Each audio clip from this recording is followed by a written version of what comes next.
Hello again, welcome back inside the four walls of the Tier 4 studio here in Morgantown, West Virginia. For the Charleston Daily Mail, I am Mike Casaz, and you are here for the Wednesday walkthrough. This is our ritualistic look ahead at the upcoming West Virginia University football game, and you noticed how I emphasize 4, because 4 is an important number today. Allow me to explain.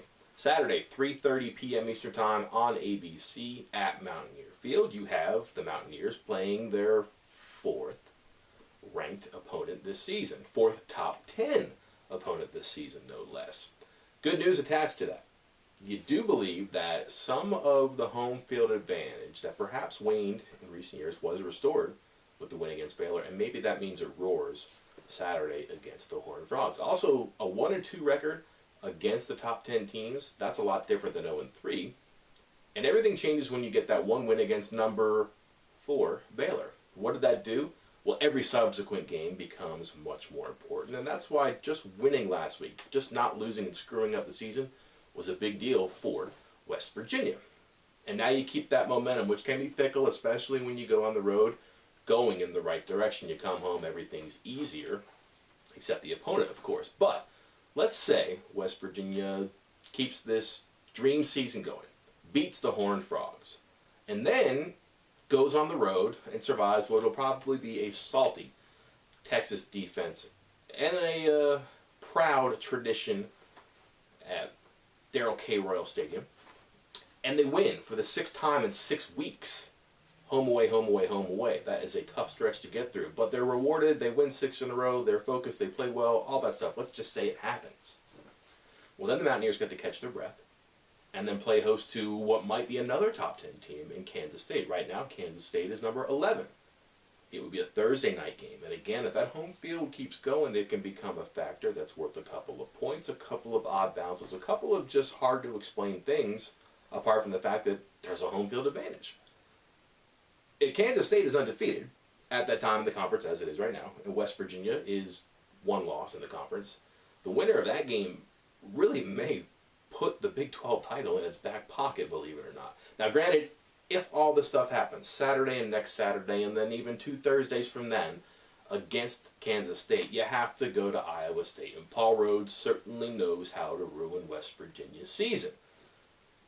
But it does trace back to one occasion, and that's what happened Saturday at Mountaineer Field. Nothing can happen down the road if things don't go right Saturday, much like nothing can matter Saturday if things hadn't gone right before. But what you notice from that warped conversation there is that West Virginia has been pretty good so far this season at maintaining an even keel, never getting too high, never getting too low, really believing not only the things that it says, but what it practices too. You've seen determined efforts on defense, no real deviations from game plans, and an offense that is determined to run the ball and bound to throw it over your head sometimes. It's been fairly consistent throughout this season.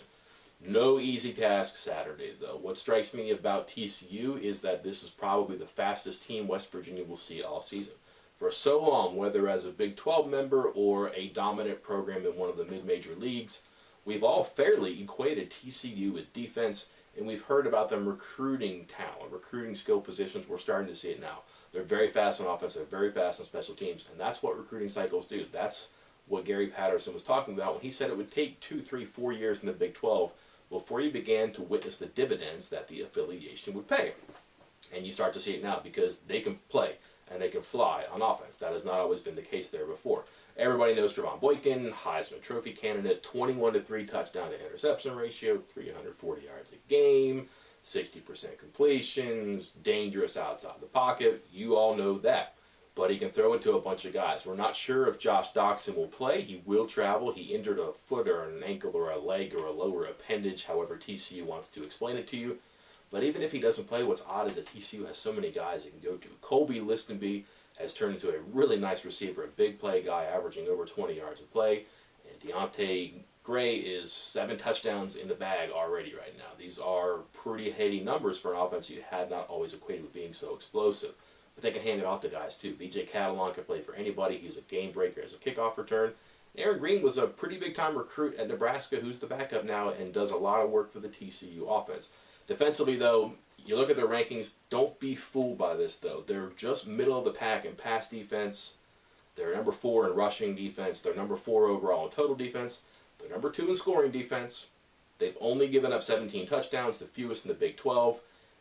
And scoring defense, as you know, is what matters in this conference. If you don't give up points, you're going to win a lot of games. You're going to have a lot more possessions for the opponent when you score as often as TCU does, and they're going to have to pass more, rack up more yards just because they have so many more possessions. That's not a foreign concept to you, having witnessed some of West Virginia's defenses and offenses in the past and how they come together to kind of conspire against one another.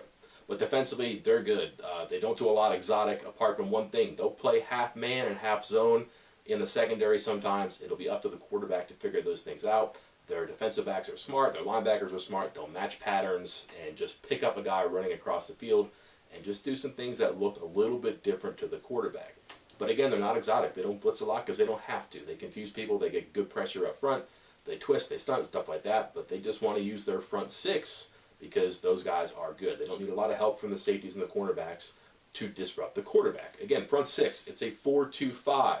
You're going to see a 4-2-5 from TCU, a 3-3-5 from West Virginia.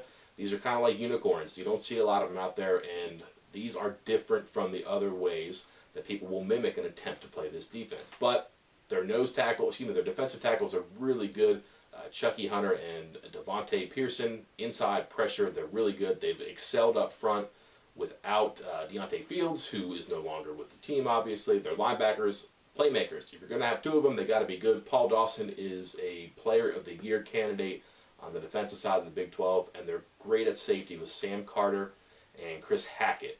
One matchup to watch, though, maybe my favorite of the year, will be Kevin White against Kevin White, TCU's cornerback, West Virginia's receiver. They play a lot like each other. Physical guys, run their mouth, like to get their hands on you, play hard, and that'll be something to watch and try to keep track of as best as you can. Certainly one way is going to win that matchup, and that'll go a long way toward explaining who wins that game. 3:30 again, ABC Mountaineer Field for the Charleston Daily Mail. I'm Mike Casaza. I'll see you next time.